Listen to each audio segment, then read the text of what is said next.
और महाकुंभ के समापन पर प्रधानमंत्री नरेंद्र मोदी ने भी एक लेख लिखा है। महाकुंभ एकता का महाकुंभ था। महाकुंभ में देश की जागृत चेतना का साक्षात्कार देखने को मिला। महाकुंभ की प्लानिंग, पॉलिसी अध्ययन का विषय।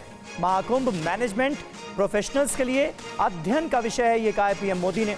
एक साथ एक समय देशवासियों की आस्था एक पर्व के साथ कैसे जुड़ी, ये महाकुंभ ने बताया। प्रधानमंत्री नरेंद्र मोदी ने अपने ब्लॉग में, अपने लेख में इन बातों का जिक्र किया है।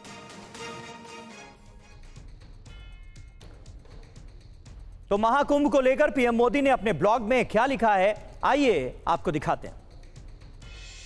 ये महाकुंभ एकता का महाकुंभ था, जहां 140 करोड़ देशवासियों की आस्था एक साथ एक समय में इस एक पर्व से आकर जुड़ गई थी। तीर्थराज प्रयाग के इस क्षेत्र में एकता, समरसता और प्रेम का पवित्र क्षेत्र श्रृंगवेरपुर भी है, जहां प्रभु श्री राम और निषाद राज का मिलन हुआ था। उनके मिलन का वो प्रसंग भी हमारे इतिहास में भक्ति और सद्भाव के संगम की तरह ही है। प्रयागराज का ये तीर्थ आज भी हमें एकता और समरसता की वो प्रेरणा देता है। प्रयागराज में हुआ महाकुंभ का यह आयोजन आधुनिक युग के मैनेजमेंट प्रोफेशनल्स के लिए, प्लानिंग और पॉलिसी एक्सपर्ट्स के लिए नए सिरे से अध्ययन का विषय बना है। आज पूरे विश्व में इस तरह के विराट आयोजन की कोई दूसरी तुलना नहीं है, ऐसा कोई दूसरा उदाहरण भी नहीं है। पूरी दुनिया हैरान है कि कैसे एक नदी तट पर त्रिवेणी संगम पर इतनी बड़ी संख्या में, करोड़ों की संख्या में लोग जुटे।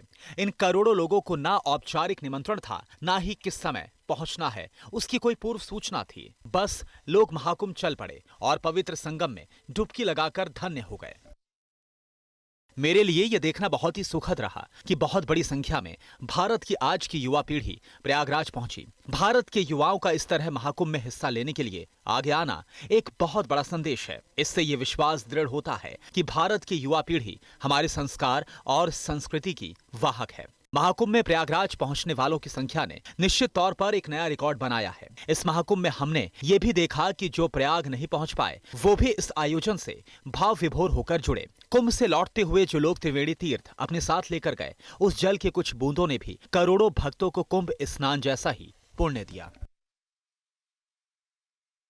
आज मुझे वो प्रसंग भी याद आ रहा है जब बालक रूप में श्री कृष्ण ने माता यशोदा को अपने मुख में ब्रह्मांड के दर्शन कराए थे। वैसे ही इस महाकुंभ में भारतवासियों ने और विश्व ने भारत के सामर्थ्य के विराट स्वरूप के दर्शन किए हैं। हमें अब इसी आत्मविश्वास से एकनिष्ठ होकर विकसित भारत के संकल्प को पूरा करने के लिए आगे बढ़ना है। भारत की ये एक ऐसी शक्ति है जिसके बारे में भक्ति आंदोलन में हमारे संतों ने राष्ट्र के हर कोने में अलख जगाई थी।